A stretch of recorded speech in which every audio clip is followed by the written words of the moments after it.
You've probably been told that only your medication can move your morning number. I believed that for years too. It's wrong, or at least it's not the whole truth, and I want to walk you through why. I'm Frank. I'm 83. Every morning I still get up, make my own bed, walk to the end of my street and back before breakfast, and sit down to a full day, errands, phone calls with my grandkids, an afternoon working in the yard, without once thinking about a number on a meter ruling how the day goes. That wasn't always true. For a long stretch, that number decided my mood before I'd even had coffee. Here's the belief I want to confront directly, because I held onto it for years and it kept me stuck. The idea that your morning number is simply a math problem between your medication dose and your dinner plate. Take the pill, watch the plate, the number should behave. That's what I was told, more or less, in 8-minute appointments where there wasn't time to explain much more than the prescription itself. But my number didn't behave. I took my medication exactly as prescribed. I watched my dinner like a hawk, and morning after morning the number sat there, stubborn, like it hadn't gotten the memo. I remember standing in my kitchen one morning, doing the arithmetic in my head. I did everything right, so why is this still happening? And feeling something close to defeat. Not just frustration, a kind of loneliness, actually, like my own body had quietly stopped taking instructions from me. If you've felt that, I want you to hear this clearly. It is not because you failed at something. It's because there's a piece of this your medication and your dinner plate were never designed to handle alone. I think about how much of getting older is quietly renegotiating what you thought you could count on. Your knees don't do what they used to, your eyesight isn't what it was, and when the one thing you were told would respond to discipline, your morning number, stops responding to, it touches something deeper than blood sugar. It touches the fear that your body has simply decided to stop cooperating with you, no matter what you do. I've talked to people my age who've told me, almost in a whisper, that they've stopped trying because trying stopped meaning anything. I understand that feeling completely. I sat with it myself for longer than I'd like to admit. Here's what's actually going on. Research on aging and metabolism describes a process called the dawn phenomenon. In the early hours of the morning, roughly between 2 and 4 a.m., your liver releases stored sugar into your bloodstream. It's a normal process in every human body. It's part of what wakes you up with energy. But in a body that's built up insulin resistance over decades, which is common well past 60, that release doesn't get cleared the way it used to. It just accumulates, quietly, while you sleep, and shows up on the meter as a number that looks like a failure, but is actually a leftover of something that happened hours before you woke up. Your medication is working on the sugar already in your bloodstream during the day. Your dinner plate affects what enters your bloodstream in the evening, but neither one is standing guard at 3 in the morning when your liver does its overnight release. That's the gap.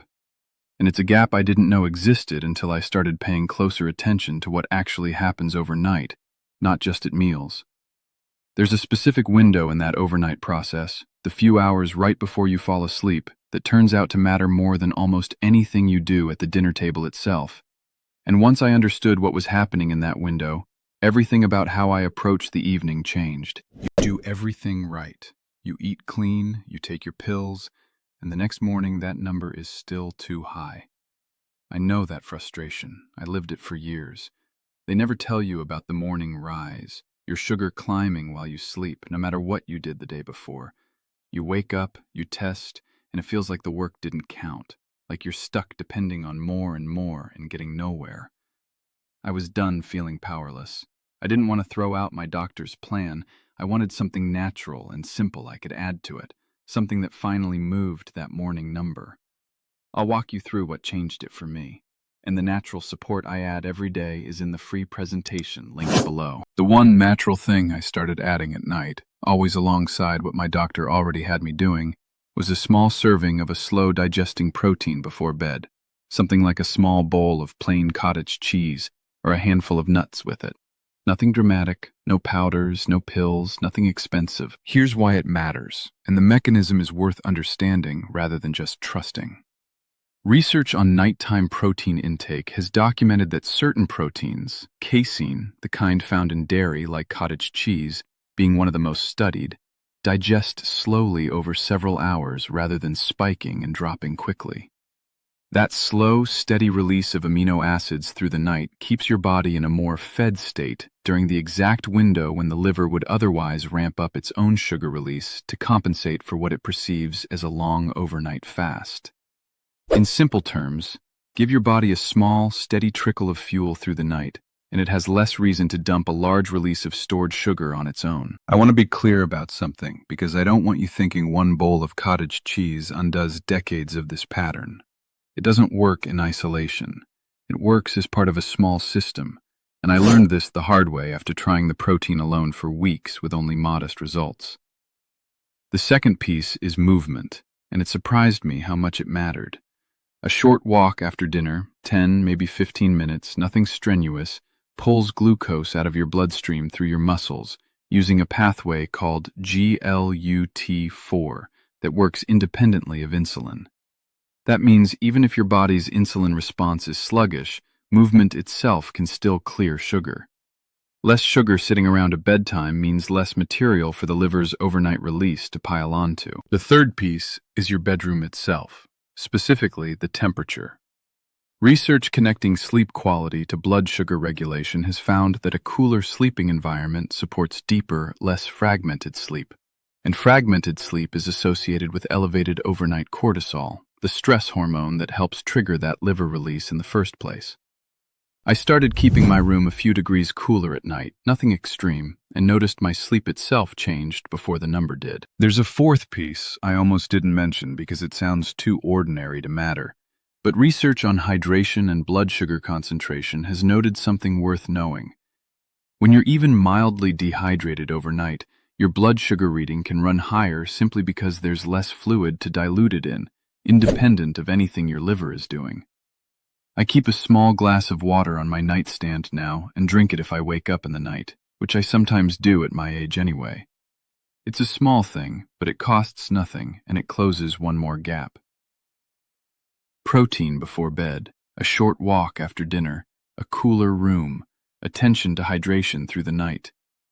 4 small habits, each working on a different part of the same overnight process, not one dramatic fix, but a system that gives your liver less reason to overcorrect while you sleep. I'll admit, when I first heard someone describe it this way, as a system rather than a single trick, I was skeptical. I wanted the one thing, the single answer, because that's simpler to believe in. But the honest truth, the one I wish someone had given me straight instead of selling me a shortcut, is that a body that spent decades building up resistance to insulin doesn't get talked out of that pattern by one bowl of cottage cheese. It responds to a handful of small, boring, repeated signals night after night that tell it, you don't need to panic and dump sugar. Everything here is handled. I want you to picture what a morning actually looks like now, at 83, when I'm not afraid of the meter. I get up, I feed my 2 cats, I make a proper breakfast without rushing, and some mornings I drive myself 20 minutes to visit an old friend, no worry trailing behind me about what the number will do to my energy that day. I garden for an hour some afternoons without needing to sit down and check anything. That's not a young man's life. That's an 83-year-old who stopped being ruled by a machine on the nightstand. There was a man at my church, Elmer, 79, who'd been managing his number for almost 15 years and told me flatly one Sunday that he'd tried everything and nothing moved anymore. When I told him about the overnight window, not as a cure, just as a piece he hadn't considered, he started with the walk after dinner first, since it cost him nothing and felt manageable. He told me a few weeks later that for the first time in a long while, he felt like his own effort was actually connecting to something instead of disappearing into thin air. He called me a month after that, and I could hear something different in his voice. Not triumph, just relief. He said his wife had noticed it before he did, that he seemed less irritable in the mornings, less short with her over nothing. That's the part nobody talks about when they talk about blood sugar. It isn't just a number. It's your mood, your patience, your ability to be pleasant company to the people who still put up with you. Elmer got some of that back, and it started with a 10-minute walk he almost didn't bother start. That feeling, effort actually mattering again, is worth more to people our age than almost anything else. Because underneath the number, underneath the frustration, there's a bigger fear a lot of us carry quietly, that our bodies have stopped listening, that we've become passengers instead of drivers in our own lives. I don't think that's true. I think the body is still listening. It just needed the right message delivered at the right hour of the night. I'm not telling you to change or stop any medication your doctor has you on. Please don't.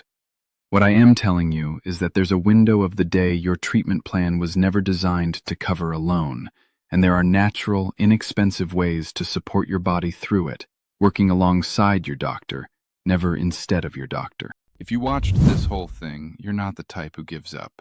You're the type who keeps looking for a real answer. So let me be straight with you. The morning number isn't your fault, and it isn't just diabetes. It's the dawn rise, and it responds to the right daily habits. The goal was never to quit your treatment. It was to support it naturally so you finally see that number move and feel in control again. Alongside the steps I showed you, I take a simple, natural support every day to help keep my blood sugar in a healthy range. Affordable, easy, and it works with my doctor's plan, not against it. The free presentation is in the description below. Go see it for yourself. And keep your doctor in the loop. This is support, not a replacement. If this is the first time anyone's explained the overnight piece to you the way I just did, I understand the mix of relief and frustration that comes with it. Relief that it isn't your fault, frustration that nobody explained it sooner. Both are fair. Drop your morning number in the comments below. I read them, and I promise you there are people your age sitting with the exact same frustration, wondering if anything will ever move again. Talk with your doctor before changing anything about your routine. And if this helped you see your own body a little differently today, subscribe. There's more of what I've learned, and I want you to have